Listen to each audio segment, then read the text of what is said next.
আমাকে আস্তে আস্তে জিজ্ঞাসা করছিল যে বাবা, অম্বুবাচীর দিনে কি কৃষ্ণ মন্দির বন্ধ রেখে দেব? মন্দির নাকি বন্ধ রাখতে হয় না, এটা বুঝবেন সবাই। যেখানে নিত্য সেবা হয়, অম্বুবাচী আষাঢ়ে 7 কিবা দিন কিবা তিথি, আষাঢ়ে 7 অম্বুবাচী। এই অম্বুবাচীর দিন কিন্তু দেবী মূর্তির মন্দির বন্ধ রাখতে হবে।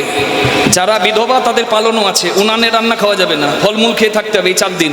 7, 8, 9, 10, 11 তারিখে সকাল 7:30, 7:35 মায়ের মন্দির খোলা হবে। আর মায়ের ওই সাদা বস্ত্র যেটা লাল হয়ে যায়, মা রজস্বলা হয়, সেই রজস্বলা হওয়ার গুণে প্রকৃতি উর্বর হয়। মা রজস্বলা হয় তবেই তো সন্তান সম্ভবা হয়, প্রকৃতি উর্বর হয় তবেই তো সে মানে শস্য দেবার যোগ্য হয়।